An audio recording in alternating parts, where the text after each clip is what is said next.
2014 میں حکومت جو ہے وہ معاشی ترقی کی جانب جا رہی تھی، تمیر و ترقی ہو رہی تھی پاکستان میں۔ ایک دم ایک شخصیت جو ہے وہ اسلام آباد پہنچ گئی اور انہوں نے کہا کہ یہ حکومت میں اس وقت لوگ جو موجود ہیں یہ سارے چور ہیں، یہ ڈاکو ہیں، ان کی لندن میں جائیدادیں ہیں اور یہ انصاف کے قاتل ہیں، اور میں آپ کو انصاف دلاؤں گا، مدینہ کی ریاست بناؤں گا، لوگ 50 لاکھ لوگوں کو گھر بنا کے دوں گا، 1 کروڑ نوکریاں دوں گا، پوری دنیا سے لوگ پاکستان میں نوکریاں لینے کے لیے آئیں گے،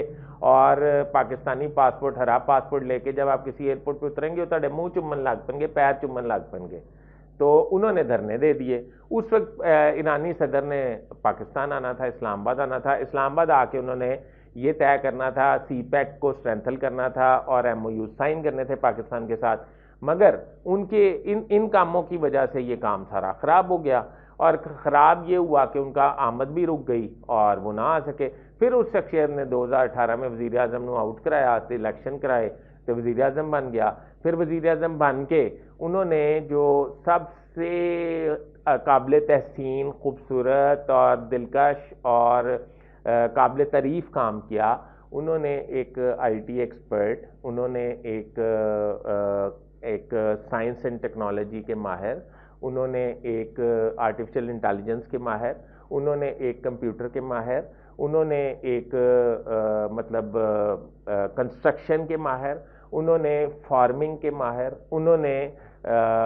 ڈیری پروڈکٹس کے ماہر اور بہت ساری ایریگیشن کے ماہر، انہوں نے سی این ڈبلیو کے ماہر، انہوں نے ایس این جی اے ڈی کے ماہر، ایک شخصیت کو ڈھونڈا اور اس کو وزیر اعلیٰ پنجاب بنا دیا۔ ان کا نام عثمان بزدار تھا، پھر پنجاب کا بیڑا غرق ہو گیا۔ انہوں نے عثمان بزدار کو پنجاب کا وزیر اعلیٰ اس لیے بنایا کیونکہ پنجاب پہ ایک لیبل تھا کہ یہ سارے نون لیگ کے ووٹر سپورٹر ہیں، اور انہوں نے اس سے پنجاب سے بدلہ لیا۔ تو پھر عثمان بزدار نے اپنے جو ہے جھنڈے گاڑنے شروع کیے، اور اس میں انہوں نے پہلی دفعہ افسران سے پیسے لے کر اپنے سیکٹری کے ذریعے کروڑوں روپے لے کر اور ٹرانسفر پوسٹنگ کی داغ بیل ڈالی۔ پھر فرا گوگی نے اس کو اسٹرینتھ دی اور وہ محفل میں آ گئیں، وہ میدان میں آ گئیں۔ انہوں نے بھی افسران سے پیسے لے، پراپرٹی ٹائکون سے پیسے لے، ہیرے جواہرات لے، انہوں نے بھی فل ہنجا پھیرا، اور اس کے بعد وہ باہر چلی گئیں۔ اب یہ تھی جی مدینہ کی ریاست، اور یہ تھا ان کا عثمان بزدار، جو اتنا ایکسپرٹ آدمی تھا پورے پنجاب میں، پتہ نہیں اس نے ڈھونڈا کیسے تھا، قابل تحسین ہے ویسے بانی پی ٹی آئی، کہ انہیں لبیا کتوں اتوں جا کے جتھے یعنی کہ بکرے چرانے والی جگہ ہیں، پہاڑوں میں وہ رہتا تھا۔ ویسے ہے انٹیلیجنٹ آدمی یہ جو ڈیالہ جیل میں ہے۔ اچھا، اس کے بعد کیا ہوا؟ اس کے بعد یہ ہوا جی کہ